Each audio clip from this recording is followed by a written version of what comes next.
Hi there and welcome to another portion of infotainment. This video counts towards your 5 a day. If buying groceries were a game, what are some of the loading screen tips? You guys overestimate the quality of loading screen tips.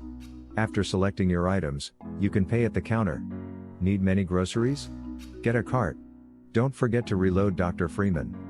Get fruit in the fruit section, and dairy in the dairy section. It's a bad idea to take meat from the broken fridge. Always check the price by unit. Is that family size really cheaper than the normal one? Also consider how much you'd actually use. What's the point in buying 36 ounces if you'll only use 10 and throw the rest out in 2 weeks?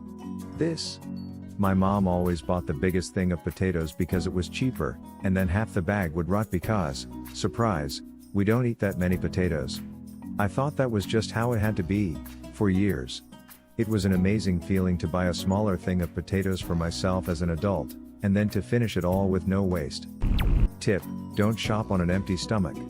You'll end up buying extra junk food.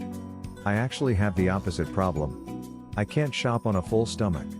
When I'm full, I don't have a taste for anything and I just aimlessly roam around the store. Shopping on an empty stomach works for me, but I also don't buy junk food. Lol. Go with a list. Then you don't buy what pops into your head. Sure, if you see something that piques your interest, grab it, but otherwise you just buy what's on the list. Makes it so much easier and less stressful. Also a real pain though when you don't know where things are or the store moves stuff around. Get refrigerated and frozen items last. And load the checkout lane how you want them bagged. Heavy hard items first, frozen items together. Produce then fragile last. Then bagging is easy. As a cashier, I appreciate this so much. Oftentimes people will just toss their stuff up randomly and I'll either have to put next to nothing in each bag or wait until I can get something that actually will go. For example, customers will get like 5 boxes of cereal and I'll get 1 box at the beginning, but then they'll start tossing up produce items and whatnot and I'll be left standing there waiting for the other 4 boxes so I can efficiently bag. Make a list of things you wish you had in the moment during your day-to-day life to remind yourself what things to buy at the store. I keep a magnetic notepad on the fridge for exactly this. First page is a shopping list, second page is meal planning / ideas. If I'm cooking and I use the last of the garlic or I notice we're almost out of eggs, I jot it down right then. If I'm folding laundry and all of the sudden I'm like, wings would be good this week, it goes on page 2. When I go grocery shopping, the work of planning and figuring out what we need is done. Money can be exchanged for goods and services. Woohoo! But I wanted a peanut. $20 can buy many peanuts. Always check the price per kilogram instead of the total price. Particularly egregious here where the flyers and labeling in store will advertise price per pound, with the price in kg in small print elsewhere. Being that this is Canada, that small print is what I'm actually looking to pay. In England, however, they always pay in pounds. When you see little semicircle marks on pears, it means somebody has dug their nail into it checking they're ripe, and then bought the ones they haven't damaged. Same for peaches. I used to work in the produce section. Any prepackaged produce, such as fruit bowl, came from damaged fruit that we couldn't sell. A pack of strawberries has a few fuzzies? Cut up the rest and sell them in a bowl. Somebody dropped and cracked a papaya? Cut it up and sell it. And the markup is ridiculous.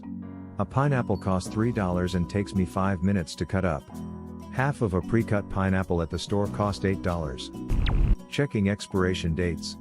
Ugh, I already do that enough at my job. Side note, expiration dates are not always 100% accurate. Your food might go bad well before then. When you find the expiration date and it's some sort of encrypted code that you have to decipher is extremely infuriating. Always make a list. If you know the layout of the shop, put the items in the order in which you will pass them there. My grocery stores app has a list making feature that will automatically sort all of your items by which aisle they're in. It will also recommend items you often purchase and let you know if they're on sale or if there's a coupon available. What? Where is this magical place where you shop? While more agile than a cart, the basket holds fewer items. The cart can be used to ram competitors. Buy frozen goods and dairy last to maximize bonus points. The drunk debuff might increase efficiency in the beer run and corner store levels. The I've been awake for 30 hours debuff results in low resolution. It's harder to get the right stuff with this. Get fragile foods last. Check your eggs haven't cracked before purchasing. Check if your eggs are hatching. You could get a 2-for-1 deal. Crunchy snack for the way home.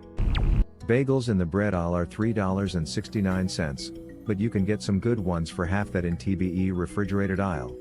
A lot of frozen items are like this. Frozen meals, pizzas, meats etc. The frozen stuff is way cheaper, sometimes half the price, and you'll either likely be freezing this stuff anyway or using it within a week, in which case it thawing in the fridge doesn't matter. I don't think that's true at all. Frozen meals are way more expensive than the ingredients to cook it at home. Food containing excess fat and sugar may lead to permanent changes to your character's waistline. That was the worst feature the devs created. I think those a-holes don't want to acknowledge it was a bug so they don't have to fix it. If buying groceries were a game, the difficulties go from easy to 2020 mode. Keep your distance from other buyers, or you might cause a second wave. Also, you must solve this maze we've taped to the floor. Please stay 6 feet apart from other shoppers in this store where aisles are only 4 feet wide. Avoid the center of the stores and only shop the perimeter for the most nutritious and fresh foods. Is this a function of staff? Restocking shops is easier and causes less congestion if the sections that require it are located on the perimeter, and thus supermarkets have ended up this way? I think it's just that refrigeration is easiest on the perimeter and most fresh foods need a bit of refrigeration to stay fresh. Tip: check prices are correct on receipt before exiting game. Do people do this? I don't think I've ever done it in my life. I only do it when I feel like the total sum seems a bit odd. Like I generally have an idea of what the total will be, and then sometimes it's a lot higher than that. One time it was quite a bit too high because the cashier had registered my 10 plums as 10 cauliflowers. The name is slightly similar in my language. A similar tip would be to look at the screen that shows what the cashier just beeped. Then you can see if the price is right.